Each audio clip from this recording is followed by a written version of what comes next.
ए आजी तू आज सगळं गोल गोल बोलते ना, मला काय पण कळत नाही, टेन्शन येतं मला. मला सिंपल सांग, मी फोन करू का नको करू? नको नको, ठेव तो फोन ठेव. अरे बाबा, बरा झाला माझ्या लक्षात येईल आता, नाही तर नसता घोळ झालो असतो. बरोबर. जाऊ दे, चल जातोय मी. हे सावकाश सावकाश आजी, चल सावकाश. बात झाली तुझी ते काय, ते फिजिओथेरपी काय ते? काय काय? अरे तो व्यायाम माका शिकवतात ना, फिजिओथेरपी. हे आजी थांब थांब. काय ते फिजिओ काय काय काय बोलतेस ना, फिजिओथेरपी ते नाही, त्याला फिजिओथेरपी असं बोलतात. अरे तासता काय ता, जाऊ दे ते आता, जातोय मी. हा, धावत नको जाऊ, पडशील. अरे मस्करी केला आजी, तू पण सावकाश जा, हळूहळू जा. फाजील कुठलं?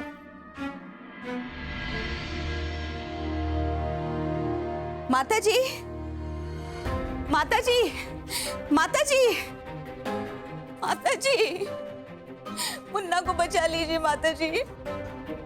उस गौरी ने मुन्ना की मति भ्रष्ट कर दी है. क्या? हमने आपसे मना किया था कि इस रिश्ते के लिए हाँ मत कहिए, लेकिन आप नहीं मानी माताजी.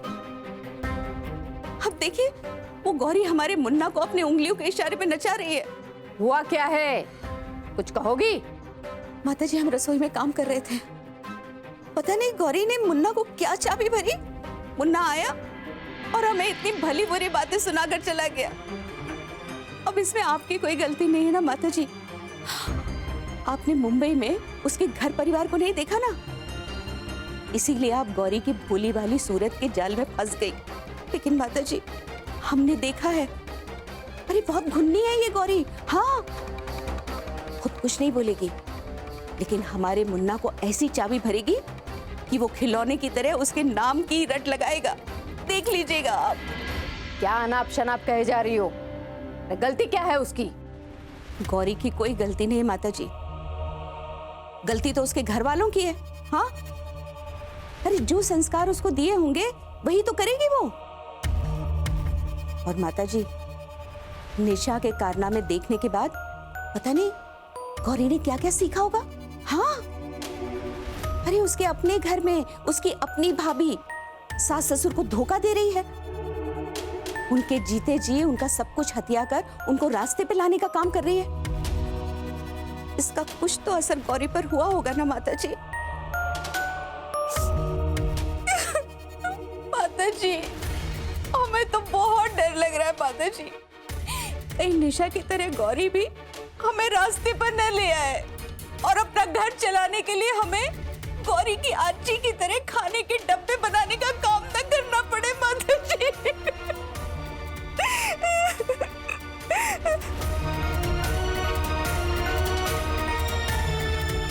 क्या हुआ माताजी? आप कुछ बोलेंगी नहीं? कुछ तो बोलिए माताजी, हम इतने परेशान हैं. जो कुछ भी हो रहा है बहुत गलत हो रहा है, इसे रोकना होगा. कैसे रोकना है यही सोच रहे हैं हम. देखा आपने? नहीं देखा. तो देखो. शिव भैया कैसे फिल्मी हीरो की तरह हर बात पे गौरी का पक्ष लेते हैं, हमेशा उसका साथ देते हैं. यहाँ तक कि वो तो अम्मा जी की भी परवाह नहीं करते, वो गौरी के लिए उनसे भी लड़ लेते हैं. और एक आप हैं, पूरे के पूरे पोंगा पंडित. कैसी बातें कर रही हैं आप? हाँ, कहीं अम्मा जी ने सुन लिया तो? देखा देखा देखा, कैसे अम्मा जी का नाम लेते ही आपकी तो हालत ही खराब हो गई. और कहीं वो सामने आ गई तब तो आपके होश ही उड़ जाए. इतनी इतनी इतनी सी हिम्मत नहीं है आपके अंदर बिल्कुल. हम तो पछता रहे हैं आपसे शादी करके. क्यों? पति चाहता हमने, और मिला कौन? कौन मिला? अम्मा का लल्ला, वो भी डरपोक. डरपोक नहीं हम. हाँ, जानते हैं हम.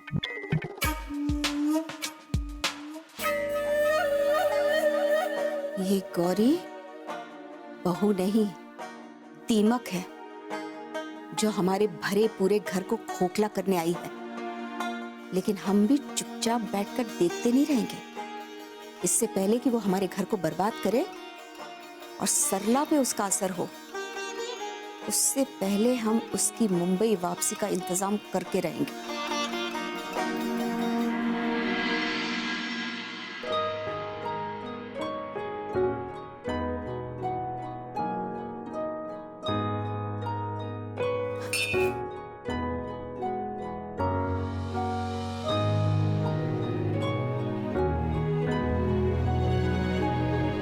अरे शिव भैया, आप इतनी सुबह सुबह रसोई में क्या कर रहे हैं?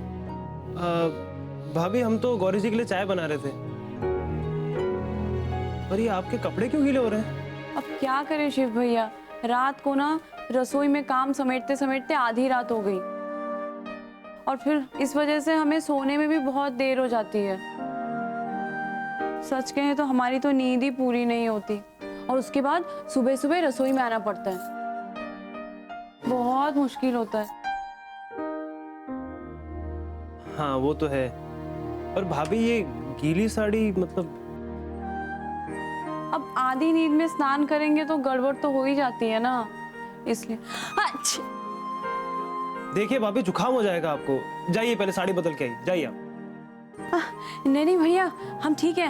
वो क्या है ना कि अगर अम्मा जी आ गई और उन्होंने देख लिया कि हमने अभी तक चाय नहीं बनाई, वो हमें बहुत डांटेंगी। नहीं पड़ेगी, वो इसलिए क्योंकि हमने आपके और अम्मा दोनों के लिए चाय बनाई। हाय भैया, अब तो कितने अच्छे हैं। सच कहे तो हमारे ना बहुत अरमान थे आपकी शादी के। हमने सोचा था कि एक सुंदर सी देवरानी आएगी तो हमारा भी रुतबा बढ़ेगा, हम भी उस पर हुक्म चलाएंगे। पर क्या करें, गौरी तो रसोई में नहीं आ सकती। पर खैर जो भी है, आपके अंदर ये शादी के बाद बदलाव देखकर ना हमें बहुत अच्छा लग रहा है। हमें लगता है कि हमारी भी हालत थोड़ी बहुत सुधर जाएगी। पर भाभी ये गलत है। मतलब अगर आपको कोई भी परेशानी है तो आपको राम भैया को बताना चाहिए, वो बात करेंगे ना अम्मा से। आप कहें तो हम बात करें अम्मा से, बताएं उन्हें कि आप सुबह उठ नहीं पाती। नहीं नहीं बस भैया, आप ना अम्मा जी से कुछ मत कहिएगा। हमें ना कोई परेशानी नहीं है। हम बस अभी साड़ी बदल कर आते हैं। हाँ?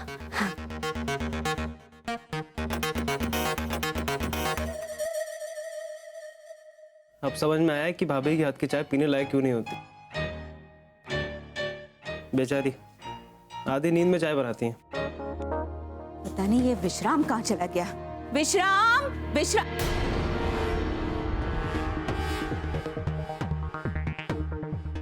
मुन्ना, तुम सुबह सुबह यहाँ क्या कर रहे हो? अम्मा वो हम गौरी जी के लिए चाय बना रहे थे। अब गुलामी करोगे उसकी? बस बेटा, यही करना बाकी रह गया था, है ना? मजबूरी है अम्मा। वो क्या है कि आप ही ने गौरी जी को घर से बाहर रखा है, इसीलिए सब कुछ करना पड़ रहा है। वरना वो होती तो वही बनाती चाय। तुमसे तो बात ही करनी बेकार है। ये सरला, सरला, सरला। अम्मा अपने कमरे में हूँ, साड़ी बदल के आ रही हैं। अच्छा, तो आज उसने फिर साड़ी भिगो दी। पता नहीं इसे कब अकल आएगी।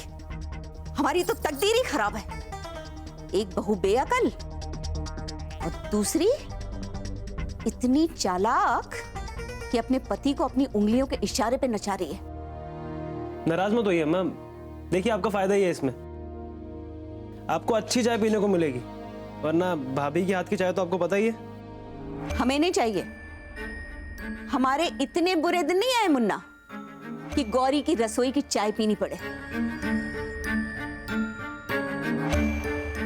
सरला, कहाँ मर गई ये बेवकूफ? सरला!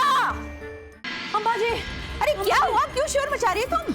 अम्मा जी, हाँ, गजब हो गया अम्मा जी। अम्मा जी, हम नाश्ता लेकर कोठरी में गए तो हमने देखा कि विश्राम काका गौरी को लेकर भाग रहे हैं। क्या बकवास कर रही हो तुम? बकवास? नीमा जी, हम सच कह रहे हैं, गौरी विश्राम काका को भगा रही है। क्या?